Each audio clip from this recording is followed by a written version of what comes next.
आज के इस वीडियो में हम लोग बात करेंगे हाइड्रोफाइटिक प्लांट्स और जीरोफाइटिक प्लांट्स, यानी कि जो वैसे पौधे जो कहाँ रहते हैं, जलीय पर्यावरण में रहते हैं, और जो क्या है स्थलीय पर्यावरण में रहते हैं, यानी कि स्थलीय पौधे और जलीय पौधों के बारे में जानेंगे। तो सबसे पहले पौधे जिसे हम लोग प्लांट्स कहते हैं, प्लांट्स जो है यूनिसेलुलर भी हो सकते हैं, मल्टी सेलुलर भी हो सकते हैं, इसको हम लोग एक कोशिकीय तथा बहुकोशिकीय कह सकते हैं। ये क्या होते हैं, ऑटोट्रॉप्स होते हैं, यानी कि ये अपना जो है भोजन स्वयं तैयार कर सकते हैं, क्योंकि इसमें जो है एक विशेष प्रकार का गुण जिसे हम लोग प्रकाश संश्लेषण की प्रक्रिया कहते हैं, ये करते हैं, इसमें होता है। और वजह ये कि क्योंकि इसमें होता है क्लोरोफिल की मौजूदगी, इसमें क्लोरोफिल पाए जाते हैं और इसी वजह से ये प्रकाश संश्लेषण की प्रक्रिया कर पाते हैं, जिस वजह से वो अपना भोज्य पदार्थ क्या करते हैं, संरक्षित करते हैं, यानी ऑन फूड बनाते हैं by process of photosynthesis.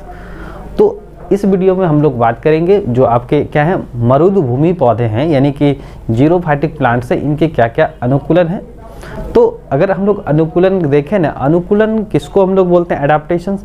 Adaptations जो है एक प्रकार का क्या है मॉडिफिकेशन है, यानी कि पर्यावरण के अनुरूप ढल जाना। अब मान लीजिए अगर हम लोग पौधे की बात करें तो पौधों में कौन कौन से सिस्टम होते हैं, तो दो ही सिस्टम होते हैं। कितने सिस्टम, दो सिस्टम। एक जो है आपका रूट सिस्टम है, दूसरा क्या है शूट सिस्टम। एक रूट जिसे हम लोग जड़ तंत्र कहते हैं, दूसरा क्या है तड़ तंत्र या धड़ तंत्र, जिसको हम लोग शूट सिस्टम कहते हैं। तो पर्यावरण के हिसाब से क्या होना है, इसी में अनुकूलन होना है, मतलब कि पर्यावरण के अनुरूप बदलना है, ढलना है। और ढलना बदलना को ही हम लोग जीव विज्ञान की भाषा में क्या कहते हैं, किसके अनुरूप ढलेगा, तो पर्यावरण के अनुरूप ढलेगा। अब पर्यावरण मतलब क्या चीज़ कि हम लोगों का सराउंडिंग, जो प्लांट्स है कहाँ रहते हैं, तो अगर स्थलीय परिवेश में रह रहे हैं तो उनमें जो है किस तरह का क्या होगा, अनुकूलन होगा, यानी कि बदलाव होगा। अगर वो क्या कर रहे हैं, जलीय परिवेश में रह रहे हैं, तो वो उनमें किन तरह का बदलाव होगा। और अगर क्या हेलोफाइट्स पौधे हैं, जो जहाँ पर लवणीय पौधे हैं, उसमें किस तरह का क्या होगा, एडाप्टेशंस होगा। तो सीधा सीधा हम लोग ऐसे कह सकते हैं कि एडाप्टेशंस यानी कि अनुकूलन जो है किसी भी जीवधारी का एक ऐसा गुण होता है जो उसको अपने परिवेश में रहने के लिए क्या करता है, अनुकूलित करता है, यानी कि रहने के लिए क्या करेंगे, बदलाव लाएंगे। चाहे अब प्लांट्स में देखेंगे तो क्या होगा, यहाँ भी बदलाव होगा। रूट सिस्टम और शूट सिस्टम में क्या होंगे, जो आपके स्टेम है, लीफ है, उसमें क्या होंगे, बाहरी बदलाव होंगे, है ना। और एनिमल्स में देखें तो वहाँ भी क्या है, बहुत तरह के सिस्टम है, बाहरी आकार रंग रूप हैं, तो उसमें क्या होगा, बदलाव होगा। तो यहाँ पर क्या है, जीव शरीर क्या होंगे, बदलेंगे, किसके अनुरूप, पर्यावरण के अनुरूप बदलेंगे। और उस माहौल में, उस परिवेश में वह क्या करेगा, अपनी जनसंख्या को भी बढ़ाएगा। तो यहाँ पर हम लोग लिखेंगे क्या चीज़, आप नोट्स भी कर सकते हैं कि जो है अनुकूलन किसी भी जीवों का एक ऐसा गुण होता है जो उनके पर्यावरण में रहने के लिए क्या करता है, अनुकूलित करता है, तथा साथ साथ क्या करता है, प्रजनन के योग्य बनाता है। तो अनुकूलन किसी भी जीवों का एक ऐसा गुण जो उसके उस परिवेश में रहने के लिए अनुकूलित करता है तथा प्रजनन के योग्य बनाता है।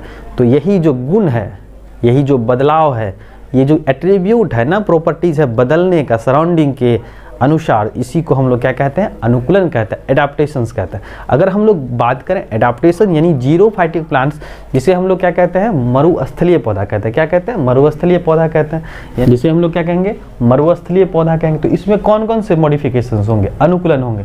तो अगर हम लोग देखें उनके रूट्स को, इनके रूट्स को, मरुस्थलीय वाले पौधे को, तो रूट सिस्टम क्या होते हैं, हाईली डेवलप होते हैं। क्या होते हैं, हाईली डेवलप्ड होते हैं।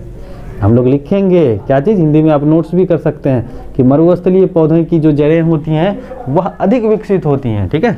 दूसरा स्टेम जो है, कैसे होते हैं, मरुस्थलीय पौधों के जो है स्टेम जो होते हैं ना, वह कैसे होते हैं, ठीक होते हैं, ग्रीनिश होती हैं, फ्लैशी होती है।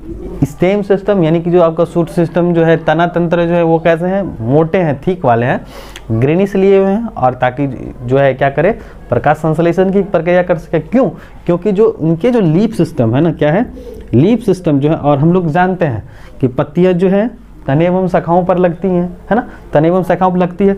और लेकिन जीरोफिटिक प्लांट्स में अगर क्या हो, इस अनुरूप ना बदलें, कहने का मतलब लीफ जो है, पत्तियां जो है क्या करती हैं, प्रकाश संश्लेषण में मदद करती है, फोटो सिंथेसिस करती हैं, साथ साथ जो है क्या करती है, ट्रांसपायरेशन, जिसको हम लोग क्या कहते हैं, वाष्पोत्सर्जन का काम करते हैं। यहाँ पर ट्रांसपैरेशनल मैकेनिज्म जो है वाष्प है वो किसके द्वारा होता है, पत्तियों के द्वारा होता है। और ये जो वर्कआउट होता है वाष्पोत्सर्जन की प्रक्रिया, जिसमें क्या होता है, पत्तियों में पोर्स लाइक स्ट्रक्चर, जिसको हम लोग क्या कहते हैं, स्टोमाटा कहते हैं, इसको ट्रांसपैरेशनल मैकेनिज्म भी कह सकते हैं, या गैसेस एक्सचेंज के लिए जो है एक विशेष व्यवस्था बनाई गई है पौधों में, जो गैसेस मेंटेनेंस है उसको बनाने के लिए क्या है, स्टोमाटाज है। तो अगर क्या करें, ये पौधे में जो पत्तियां लगी हुई हैं, जीरोफिटिक प्लांट्स में अगर पत्तियां हैं, अगर ये क्या करें, लार्ज अमाउंट में, या जो है ट्रांसपैरेशनल रेट काफ़ी अधिक हो, रेट ज़्यादा हो, तो क्या करेंगे, ये अपने अंदर जो है प्लांट्स में जो वाटर कंटेंट्स हैं इसको ज़्यादा जो है अपने पर्यावरण में रिलीज़ करेंगे।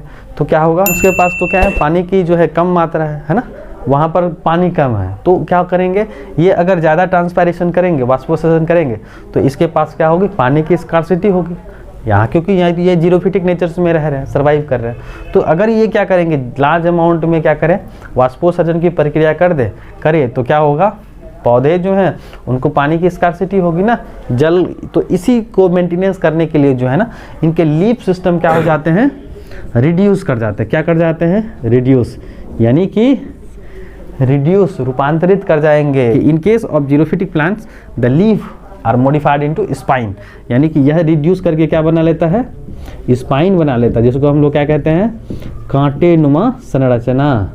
क्या बोलते हैं, कांटे नुमा संरचना में क्या हो जाती हैं, बदल जाती हैं। इसका बेस्ट और बढ़िया एग्जाम्पल्स जो है आपका है जीरोफिटिक प्लांट्स में, आप नागफनी देख सकते हैं। नागफनी में जो क्या होता है, ये ज़्यादातर जो है आपको मरुस्थलीय इलाके में मिलेंगे, और मरुस्थलीय इलाके में जहाँ पर क्या होती है, पानी की काफ़ी कमी होती है, स्कार्सिटी होती है, तो इनके जो है रूट सिस्टम क्या होते हैं, हाईली डेवलप्ड होते हैं। आप देख सकते हैं इनके जो क्या है, स्टेम वाले पार्ट्स जो है नागफनी के, वो कैसे हैं, ग्रीनिश कलर लिए हुए हैं, है ना, ग्रीनिश कलर लिए, ताकि वह क्या कर सके, इनका काम, किसका काम, लीफ का जो फोटोसिंथेसिस वाला काम था वो क्या कर सके, वो स्टेम कर सके। क्योंकि यहाँ पर तो मरुस्थलीय पौधों में आप देख रहे हैं कि यहाँ पर क्या है, जो पत्तियाँ हैं वो तो रिड्यूस कर गई, कांटेनुमा संरचना में बदल गई। तो अब पत्ती जो है प्रकाश संश्लेषण जो कर रही थी, ट्रांसपैरेशन कर रही थी, वह तो अब नहीं होगा, यानी कि रिड्यूस हो जाएगा, उसमें मिनिमाइज होगा। तो क्या करेंगी, जो प्रकाश संश्लेषण का काम करेगी, कौन करेगी, तो आपके स्टेम सिस्टम करेंगे, यानी जो है तना तंत्र करेंगे, जिसमें कि इसे क्या हो जाता है, ठीक हो जाता है, ग्रीनिश कलर लिए में साथ साथ फ्रेश ही। तो इस कंडीशंस में जो है आपके क्या चीज़ में, नागफनी में आपका जो है रूट सिस्टम डेवलप करता है, स्टेम सिस्टम जो है यहाँ क्या हो जाते हैं, ग्रीनिश हो जाते हैं, ठीक हो जाते हैं, जो कि क्या है, वाटर कंटेंट्स लिए हुए हैं और फ्लेसी होती हैं, और उसमें जो है पत्तियाँ जो हैं वह क्या किस में बदल जाती हैं, कांटे नुमा संरचना में बदल जाती है। तो इस तरह से क्या करता है, अपने आप को ये अडाप्ट करती है पर्यावरण के अनुरूप। लेकिन अगर हम लोग हाइड्रोफाइटिक प्लांट्स के बारे में देखें, हाइड्रोफाइटिक प्लांट यानी कि वैसे पौधे जो कहाँ रहते हैं, जलीय पर्यावरण में रहते हैं। कहाँ रहते हैं, जलीय पौधे। अब इसमें किस तरह का अनुकूलन होता है, एडाप्टेशंस होता है। तो सबसे पहले चीज़ कि ये कहाँ रहते हैं, वैसे पौधे जो जलीय पर्यावरण में रहते हैं, जलीय आवासों में रहते हैं, नदी, तालाब, पोखर, समुद्र इत्यादि में रहेंगे, तो वैसे पौधे को हम लोग नाम देंगे जलीय पौधा। अब देखिए इसमें भी क्या है, रूट सिस्टम है, जड़ तंत्र होंगे ना, तो यहाँ क्या होता है, जड़ तंत्र जो है ना वह क्या होता है, पुअरली डेवलप होता है। क्या होता है, पुअरली डेवलप्ड होता है, यानी कि यहाँ पर जो है ना जलीय पौधों में जड़ तंत्र क्या होते हैं, कम ही विकसित होते हैं। क्यों कम विकसित होगा, क्योंकि जो है इनके जो पौधे होते हैं वह क्या चीज़, डायरेक्टली और इनडायरेक्टली रूप से जो है प्लांट्स, ये जो आपके वाटर है ना, वाटर सोर्सेज, वो सीधा क्या होता है, वहीं पाया जाता है। सीधा का सीधा जो है वो जलीय परिवेश में ही रहने के कारण क्या होता है, रूट सिस्टम जो है वह क्या हो जाते हैं, रिड्यूस कर जाते हैं या पुअरली डेवलप होता है। स्टेम सिस्टम में जो है क्या कभी कभी जो है ये कैसे होते हैं, तो ये होते हैं वैक्सी होते हैं। वैक्सी मिलेंगे आपको, वैक्सी मतलब कि ऐसा कुछ तेलीय पदार्थ रहता है उसके चारों तरफ, या उसके ऊपर जो क्या करता है, स्टेम को खराब होने से या नष्ट होने से क्या करता है, बचाता है। क्या करता है, बचाता है। उसके बाद आ जाइए कि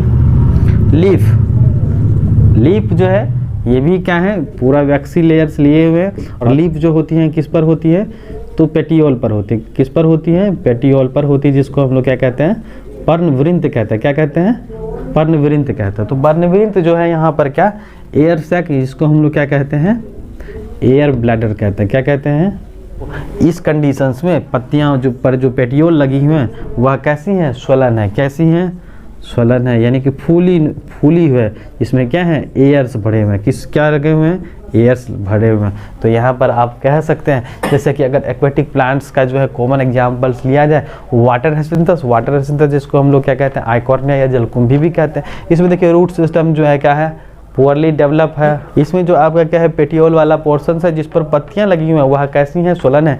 बड़े बड़े आपको बॉल नजर आएंगे, ठीक है। तो यहाँ पर क्या है, एयर सैक उसमें है, जिससे क्या होता है, पौधे को बायोन्सी मिलती है, तैरने में मदद मिलती है। साथ साथ जो आपके प्लांट्स पार्ट्स हैं जो सूट सिस्टम बनाएगा वह कैसी हैं, वैक्सी हैं, ताकि पौधे जो है ना वह क्या हो, क्षतिग्रस्त होने से बचे। यानी कि जो क्या है, पूरी तरह से तो प्लांट्स या सबमर्ज प्लांट्स या जो है आपके फ्री फ्लोटिंग प्लांट्स हैं उसमें क्या है, वैक्सी लेयर्स हैं, ताकि क्या हो, क्षतिग्रस्त होने से बच सके, ठीक है। आगे अगर हम लोग कैरेक्टर्स देखें तो इसमें जो है इंटरनोडल रीजन जो है, इंटरनोडल रीजन्स जो हैं ये काफ़ी क्या होते हैं, बड़े बड़े होते हैं, लंबे होते हैं। लार्ज इंटरनोड्स इसमें पाया जाता है। किसमें, आपका हाइड्रोफाइटिक प्लांट्स, क्योंकि उसमें जो है एयर सैक्स होते हैं ताकि वह क्या कर सके, फ्लोट करने में मदद मिल सके। फाइटिक प्लांट्स में भी मिलेंगे जिसमें क्या होता है, जड़ तंत्र पाया ही नहीं जाता है। लेकिन यहाँ पर हम लोगों ने दिया क्या चीज़, रूट सिस्टम क्या होते हैं, रिड्यूस होते हैं, यानी कि पुअरली डेवलप होता है। लेकिन किसी में क्या होता है, रूट नहीं होता है, जिसको हम लोग क्या कहेंगे, रूटलेस प्लांट कहेंगे। जैसे कि हाइड्रिला, ये सब के सब क्या है, रूटलेस प्लांट्स हैं। कैसे पौधे हैं, रूटलेस, इसमें रूट सिस्टम होता ही नहीं है। और इसमें खास बात यह है कि ओरल फाइलोटैक्सी लिए हुए हैं और इंटरनोडल रीजन्स जो होते हैं काफ़ी लार्ज होता है। आइकॉर्निया वाटर हेसिंथस में जो है आप पेटियोल देख सकते हैं, वह स्वलन होता है, जिससे क्या होता है, एयर सैक रहता है उस, जो कि बायोन्सी प्रदान करने में मदद करता है, ठीक है।